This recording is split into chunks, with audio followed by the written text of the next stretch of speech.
Halo semuanya, perkenalkan saya Theophanus Antoni Arportandioko dengan NIM G002522 dari kelompok B8. Dan di sini saya akan mempresentasikan tentang sistem uropoetika, laporan dari praktikum anatomi. Nah, laporan pertama itu kita disuruh untuk menjelaskan anatomi penis, skrotum, dan testis, dan seterusnya. Nah, yang pertama itu kita akan melakukan penjelasan anatomi penis, skrotum, dan testis.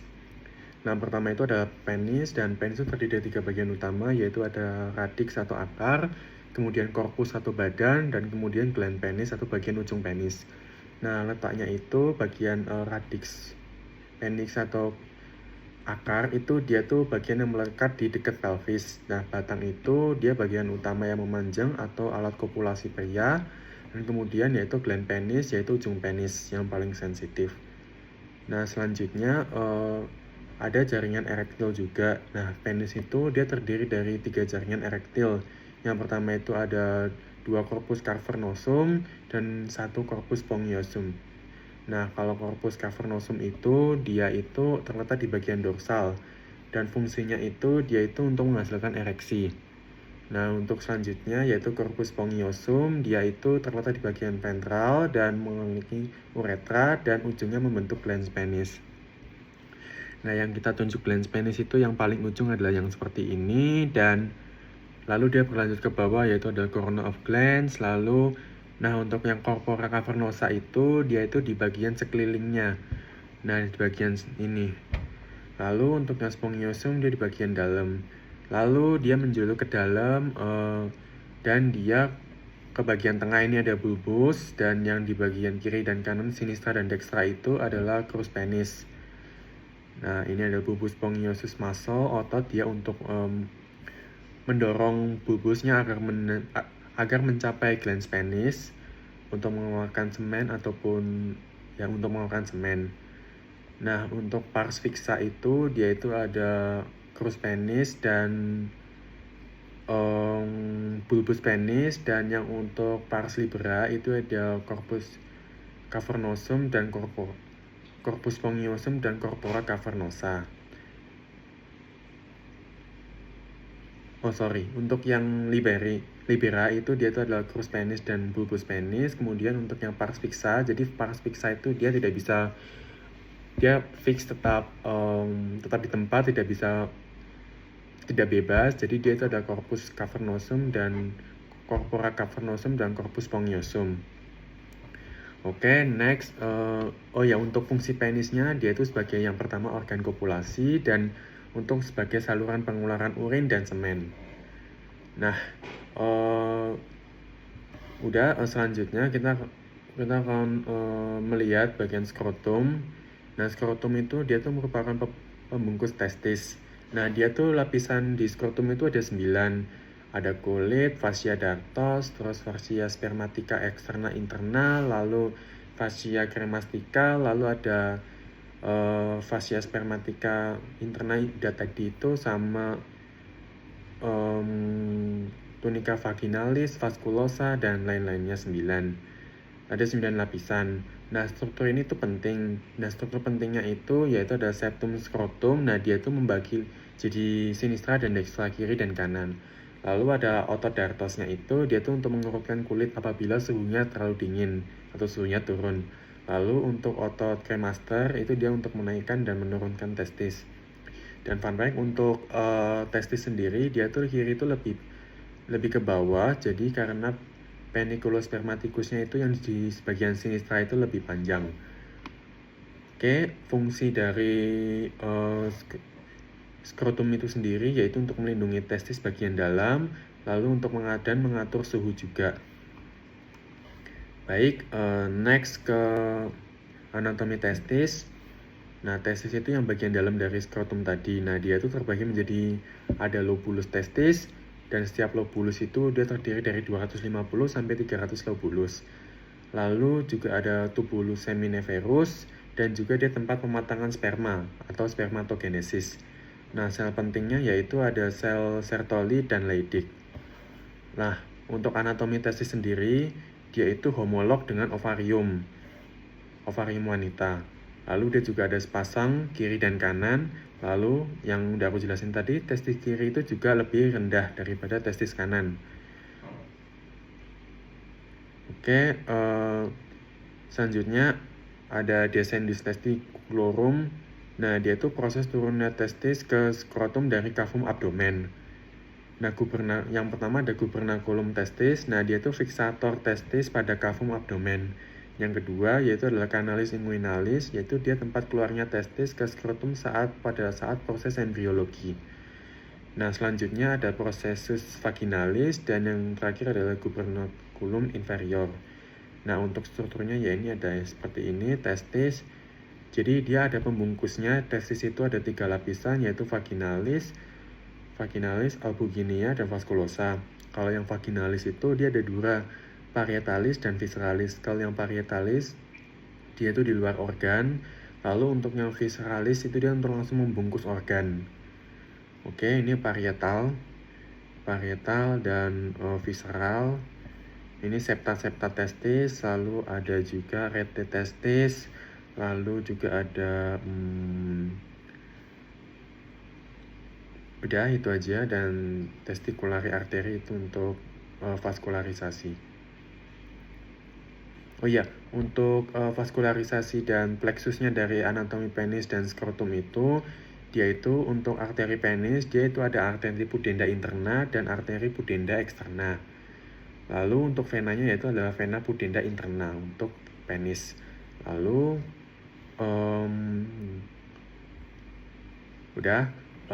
next selanjutnya yaitu adalah jalur perjalanan sperma. Jadi kita diminta untuk menjelaskan jalur perjalanan sperma hingga ke ostium ureta externum. Nah, yang pertama itu kita tahu adalah berasal dari testis karena dia untuk memproduksi sperma. Dan kemudian dia masuk ke epididymis. Nah, di epididymis itu dia itu terjadi pematangan dan penyimpanan sperma. Lalu dia lanjut ke vas deferens, yaitu sperma didorong oleh kontraksi otot. Nah, kontraksi ototnya tadi adalah yang tadi itu muscle bubu uretralis dan itu. Jadi dia untuk menekan supaya dia bisa mengeluarkan cairan semen ke bagian akhir, yaitu ostium ureta externum. Lalu selanjutnya ke ductus ejaculatorius. Nah, dia itu pertemuan vas deferens dan ductus vesicula seminalis. Lalu setelah itu dia masuk ke uretra, yaitu bagian terakhir dari saluran, dan dia itu ada 3 pars, yaitu pars prostatica, membranosa, dan spongiosa. Kalau yang prostatica itu dia itu tentunya lewat prostat, namanya prostatica. Nah, habis itu dia ke membranosa, itu bagian pendek melalui diafragma urogenital. Lalu terakhir adalah spongiosa, yaitu sepanjang penis. Dan terakhir kita lewat ke OUE atau ostium ureta externum, yaitu lubang keluar atau di ujung penis atau glans penis. Oke, next yaitu adalah perbedaan klinis dari keluhan skenario. Yang pertama yaitu adalah torsiotestis. Nah, pengertian torsiotestis itu apa sih? Nah, torsiotestis itu adalah kondisi ketika testis itu terpuntir pada korda spermatika dan sehingga aliran darah ke testis itu berhenti. Jadi dia itu kayak melilit gitu, jadi bagian peredaran darahnya seperti ini, dan jadinya dia bikin menghambat peredaran darah sehingga skrotumnya tidak bekerja sesuai maksimal, kurang darah, jadi kurang oksigen juga. Ini yang normal, tapi ini yang torsion. Jadi dia yang tidak normal. Jadi dia gejala utamanya itu dia adalah nyeri hebat mendadak pada skrotum, lalu juga ada pembengkakan tentunya karena aliran darah itu terhambat, lalu testis merasa lebih tinggi posisinya, dan kemudian ada mual atau muntah. Lalu selanjutnya ada klinis dari varikokel. Nah, varikokel itu dia itu adalah pelebaran abnormal vena di dalam skrotum. Ini ada pelebaran vena, jadinya venanya itu menjalar kemana-mana. Kalau yang normal itu kan sesuai arahan atau sesuai aturan dari sananya, jadi sesuai alam gitu. Tapi kalau yang varikokel itu dia kayak melilit juga, dia kayak tambah banyak gitu. Jadi makanya vena itu melebar, maka peredaran darah pun tidak lancar. Itu biasanya terjadi di plexus pampiniformis ya, oke. Nah, Lalu untuk ciri khasnya sendiri, dia itu terasa seperti ada sekumpulan cacing di skrotum. Jadi kayak ada melebar-melebar, kan namanya melebar, jadi kayak ada kumpulan cacing. Lalu dia ada juga nyeri tumpul atau tidak nyaman. Lalu lebih sering di sisi kiri biasanya dan bisa menyebabkan infertilisasi atau tidak bisa membuahi. Lalu yang ketiga, ada yang ketiga yang itu adalah pembesaran prostat. Nah, ini kalau kanker prostat itu biasanya dia kayak menghalangi jalannya di dalam saluran kemih yang ini. Jadi dia kayak menghimpit sehingga tidak bisa mengeluarkan semen ke dalam ostium ureter externum. Ini yang normal, dia itu kan ada rongga jadi untuk mengeluarkan semen. Tetapi kalau kanker dia tidak ada jalan untuk mengeluarkan. Jadinya dia itu terjadi di pria usia lanjut. Nah, gejala utamanya itu ada apa? Gejala utamanya itu yang pertama itu adalah sering buang air kecil, terutama pada saat malam hari, lalu adalah pancaran urin yang lemah, lalu mulai sulit kencing dan tidak lampias setelah kencing. Oke, untuk yang laporan ke pertama sudah selesai dan selanjutnya adalah laporan kedua, yaitu adalah organ sistem uropoetika dan fungsinya. Nah, jadi itu ada 4 komponen fungsi dari organ sistem uropoetika yang sangat penting. Yang pertama itu adalah ren atau ginjal. Ginjal itu mempunyai sepasang dan terletak di bagian posterior cavum abdomen. Nah, ren itu dia tuh ekskresi sebagai ekskresi, filtrasi, regulasi, dan sekresi. Kalau sekresi itu kan dia kayak menyerap ke dalam tubuh. Lalu kalau ekskresi itu kan dia kayak membuang kotoran yang ada di dalam tubuh. Nah, selanjutnya, jadi kalau ekskresi itu dia membuang yang kotoran yang berbahaya bagi tubuh. Tapi kalau sekresi, dia itu menyerap kembali ke dalam tubuh untuk kepentingan tubuhnya sendiri supaya regulasinya itu tetap terjaga. Jadi kalau misalnya regulasinya tidak terjaga, maka terdapat gangguan abnormalitas pada ren. Lalu untuk filtrasi, tentunya filtrasi ini sangat penting karena filtrasi ini dia itu sebagai kayak pintu pertama dalam suatu saringan supaya tidak ada kotoran yang masuk ke dalam tubuh kita. Jadi supaya proses keberlangsungan pembentukan urin juga berjalan. Lalu selanjutnya ada masuk ke ureter. Ureter itu saluran dari ren menuju ke vesika urinaria atau kantung kemih. Nah, dia itu ya mengeluarkan urin dari ginjal ke vesika urinaria. Lalu vesika urinaria sendiri itu tuh dia sebagai tempat penyimpanan urin sementara dan mengeluarkan urin saat berkemih atau saat kencing. Lalu untuk yang saluran terakhir yaitu uretra, jadi dia tuh mengeluarkan urin dari kantung kemih ke luar tubuh melalui buang air kecil. Baik, untuk alur perjalanan urin sendiri, yang pertama itu adalah unit terkecil dari ginjal, yaitu adalah nefron. Lalu nefron berlanjut ke tubulus contortus proximal, lalu ke tubulus ansa Henle, lalu ke lengkung Henle, lalu ke tubulus ascendens ansa Henle, lalu ke tubulus collectivus distal, lalu ductus collectivus menuju ke papilla renalis, lalu papilla renalis itu kan saling berkumpul sehingga dia membentuk calyx minor. Lalu calyx minor juga saling berkumpul dan berubah menjadi calyx mayor.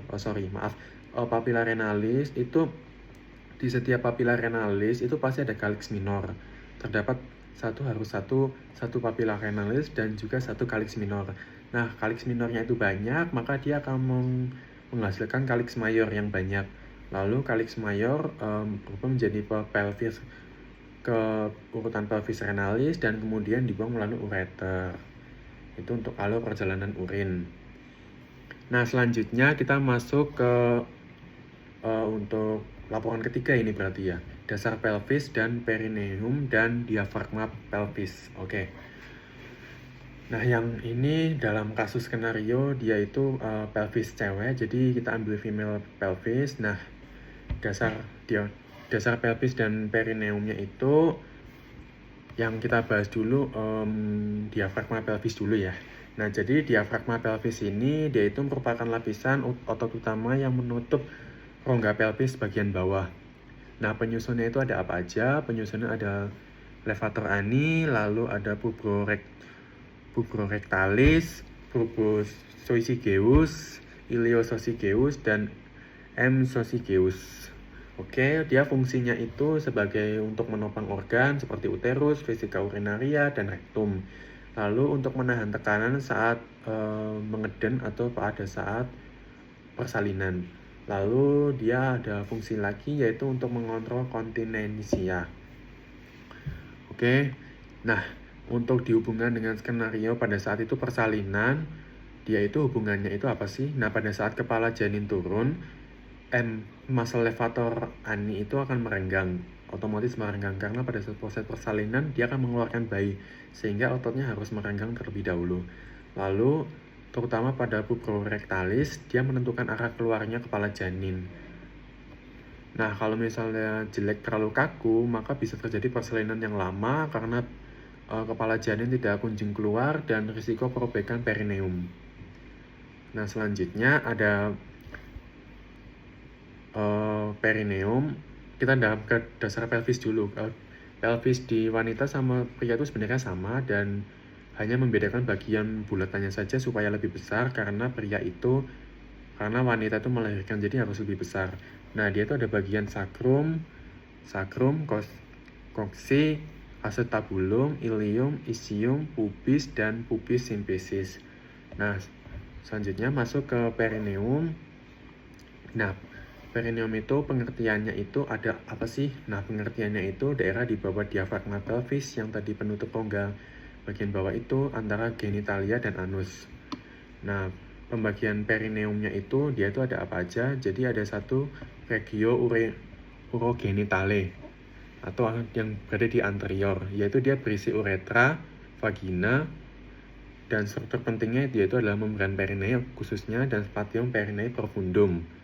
Dan kedua adalah regio analis bagian posterior. Nah, dia itu adalah canalis analis, kemudian ada sphincter ani externus.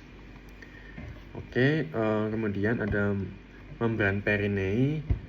Jadi membran perineum itu adalah lapisan fascia tebal di regio urogenital. Dia itu fungsinya untuk menumpang organ urogenital, tempat melekatnya otot perineum.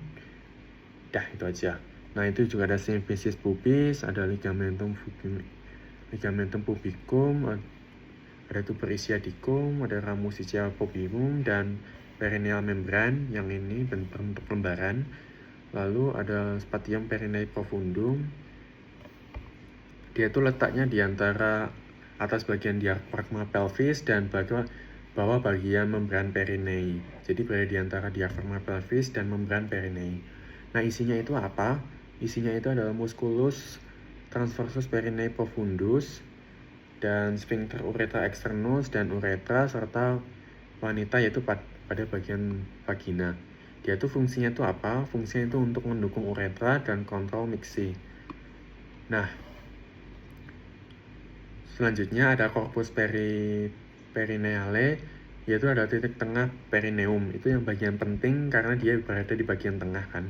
Nah, itu menjadi tempat perlekatan levator ani, bulbus spongiosus, dan transversus perineum. Di dalam persalinan, dia itu bagian ini sering rawan robek karena krusial karena dia akan mengeluarkan bayi, dan itu juga bagian paling penting karena juga bisa jadi target episiotomi juga. Lalu untuk ada perbedaan pelvis. Nah, ini untuk regio urogenital dan regio analis. Ini ada mons pubis, ada bagian-bagian dari wanita, ada regio urogenitalis, lalu regio analis, lalu perineum, lalu ada coccygeus, sacrum, anus, lalu ada mons pubis, ostium uretra externum, lalu ada vagina bagian cewek. Oke. Lalu ada juga perbedaan pelvis pria dan wanita. Kalau pelvis bagian wanita tadi yang sudah aku bilang tadi kan dia agak bulat, yaitu untuk melahirkan, jadinya supaya lebih keluar janinnya bisa keluar lebih efisien. Kalau struktur umumnya itu pria itu ada tebal dan berat, lalu untuk wanita tipis dan ringan. Lalu untuk pelvis mayornya di bagian pria itu dalam dan di bagian wanita itu dangkal. Lalu untuk pelvis minornya itu sempit dan dalam, bentuk lonjong, dan wanita lebar, dangkal, dan silindris. Ya, ini lebar, dangkal dan silindris. Kalau apertura pelvis superior, dia itu berbentuk jantung sempit, kalau yang wanita oval, bundar, dan lebar. Kalau apertura pelvis interior, dia itu untuk pria itu terlalu kecil, lalu untuk yang wanita terlalu besar. Nah, untuk arcus pubicus dan angulus suprapubicus, dia itu sempit, di kurang dari 70 derajat, dan untuk yang wanita dia itu lebih dari 80 derajat. Selanjutnya ada foramen obturatum, dia itu untuk yang pria itu bulat, bundar, dan yang untuk wanita itu oval. Lalu untuk acetabulum pria itu besar dan wanita kecil. Lalu untuk sura isiadica mayor itu untuk pria itu sempit sekitar 70 derajat terbalik, dan untuk wanita hampir 90 derajat.